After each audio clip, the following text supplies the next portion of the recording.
देवी सुरेश्वरी भगवती गंगे, त्रिभुवन तारिणी तरल तरंगे, शंकर मौली बिहारिणी विमले, मम मतिरास्तां तव पद कमले, भागीरथी सुख दायिनी मातस् तव जल महिमा निगमे ख्यातः। बोलो गंगा मैया की जय। गंगा दशहरा के पावन पर्व पे आप सभी को ढेर सारी शुभकामनाएं। गंगा दशहरा की व्रत और इसकी कथा और इसके पीछे गंगा दशहरा का पूजन और क्यों मनाया जाता है, इसकी क्या महिमा है। तो ये गंगा दशहरा ज्येष्ठ माह शुक्ल पक्ष में मनाया जाता है संपूर्ण भारतवर्ष में। और इस गंगा दशहरा के दिन पवित्र नदी में स्नान ध्यान करके हमें दान पुण्य करते हैं, पापों से मुक्ति पाते हैं, ऐसा माना जाता है। हिंदू धर्म में दशमी वाले दिन जो ज्येष्ठ मास शुक्ल पक्ष दशमी तिथि है उसको संवत्सर का मुख माना जाता है। और जो ज्येष्ठ शुक्ल पक्ष दशमी आती है वह हस्त नक्षत्र के दिन, हस्त नक्षत्र वाले दिन माँ गंगा स्वर्ग से धरती पर आई। इस पवित्र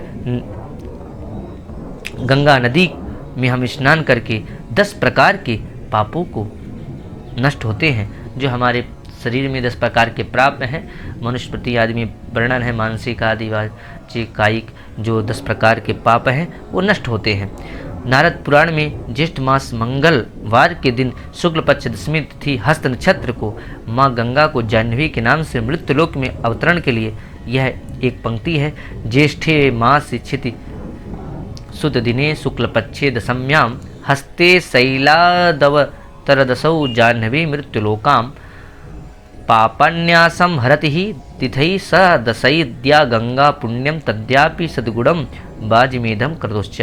अब इसके बाद गंगा दशहरा के विषय में पूजन विधि। इस दिन पवित्र माँ गंगा जी में स्नान करना चाहिए। यदि कोई व्यक्ति वहाँ जाने में असमर्थ है तो अपने घर में पास किसी नदी या तालाब में माँ गंगा मैया को ध्यान करके पूजन करके सुचारू पूजन करके और ओम श्री गंगाई नमः, ओम शिवाय, ओम नारायणे दशहरा गंगाई नमः ऐसे करके, ओम नमो भगवते ऐसे आदि मंत्रों का करके पुष्प अर्पित करके माँ गंगा का पूजन करके उसमें स्नान करना चाहिए। पुष्प धूप दीप दीपक करना चाहिए और फूल का दान 10 गंध करें, 10 दीपक का दान, ऐसे नैवेद्य आदि का पूजन करना चाहिए। और पूजन करने के बाद व्रत करना चाहिए। हिंदुओं की मान्यता के अनुसार गंगा दशहरा का व्रत भगवान विष्णु को खुश करने के लिए किया जाता है। इस दिन भगवान विष्णु का पूजन अर्चन किया जाता है। साथ ही इस दिन लोग व्रत करके पानी भी का जल त्याग करके छोड़ करके इस व्रत को करते हैं, जो अगले दिन एकादशी होती है निर्जला एकादशी के रूप में। और इस दिन सुपारी, खरबूजा, आम, जल भरी सुराही, हाथ पंखा आदि दान देते हैं। और भगवती की ऐसी इस गंगा दशहरा का महात्मा भी हम जान लेते हैं।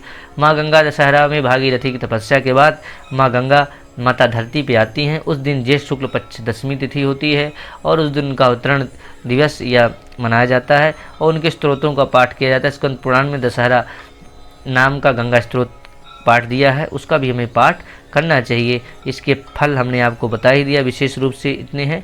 और आपको कैसे करना चाहिए और क्या इसकी विधि है संक्षिप्त बताया। और आपको ज़्यादा जानना है इसकी कहानी कैसी है, पौराणिक कथा में जो भागीरथ स्वर्ग बहने से गंगा का प्रवाह हुआ था, तो भागीरथ की कथा जो हम लोग जानते हैं वो कैसे उनके पुत्र हुए, ये संपूर्ण जानने के लिए आप कमेंट बॉक्स में ज़रूर करें।